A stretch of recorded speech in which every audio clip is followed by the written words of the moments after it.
Happy Saturday, everyone. It's Robin McClendon.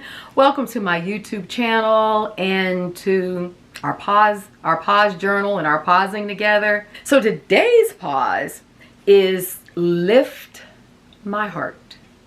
Yeah, lift my heart. So how did that come about? When I started on the pause journey, I just sat down one day and I wrote a lot of different things that I could think I wanted to pause about. So I just created a list of pauses. And they just came out of, the things I was doing every day, some of my anxieties, my healing journey as I was healing from narcissism and years of that.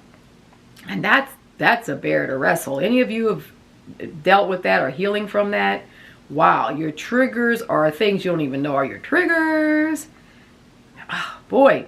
So like that's been, a part of it. So, just all these different things that as I began to, discover myself on a deeper level around the things that I wanted to heal from, around some of my pain points, the things that a lot of times I wouldn't let myself even think about because I'm really the eternal optimist. And I always see a glass of water half full. Like I don't even think about it being half empty. It's just the way I'm designed. In fact, my grandmother used to tease and say that I was she used to liken me to a story that she told, and she says I was like this little kid who was in a room, and his parents were wanted to punish him, so they put him in a room with a bunch of horse poo. I know this sounds terrible, but old folks had stories, so indulge me. And his parents were like, okay, this is going to really, he's just going to really understand, like, being in the room or whatever, And so he said, as the story goes, as the parents were walking, listening to see what the kid was doing, he's going, wee, wee, wee, wee, just having a good time. And they could not imagine what was he so happy about. And so they opened the door and said, let's just call him Johnny. Johnny, what are you so happy about? He said, with all the horse poo in this room, there's got to be a horse somewhere. Grandma used to say, that's Robin. She's just the eternal optimist. No matter if you try to punish me, I would find a way that I could make a game out of it. And it's just, I was wired like that. So thanks for indulging me in one of these old folk stories. But it's so true, like I think when you are like just optimistic, I know some of us are wired optimistically, some are wired pessimistically. And I don't think it's a right or a wrong. It's just the way we're wired. I know in my own family some who are wired more pessimistically, and they become the beacons in the family for how we should maybe think a little differently about something. So I respect that as well. But that's how I'm wired. So anyway, it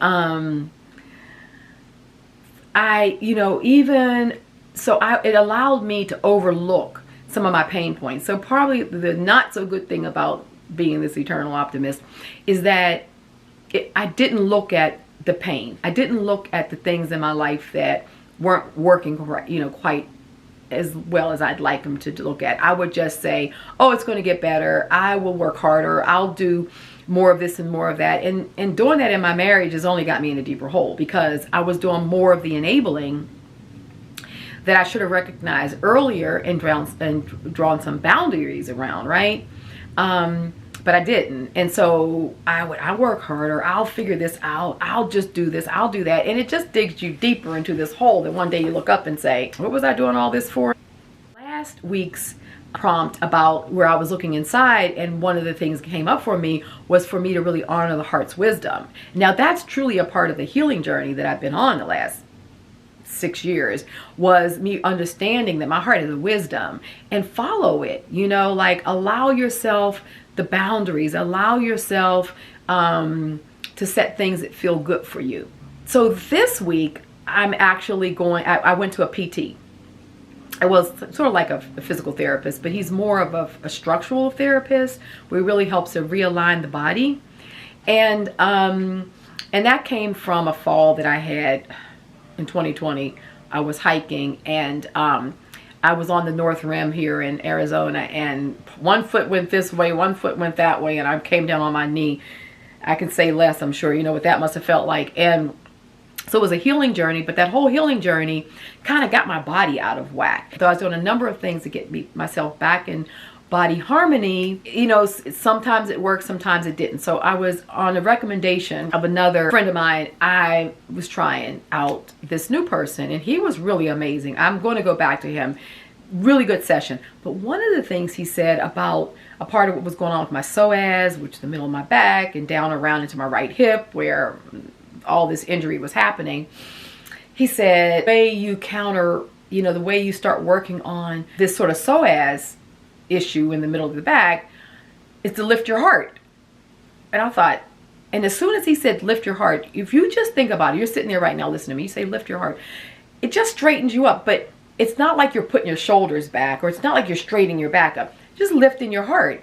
And it felt so good. Not only did it feel good in the body, I just felt a happiness that happened just thinking about my heart, just lifting my heart. And it made me think about last week's prompt where I was talking about really looking inward and following my heart's wisdom.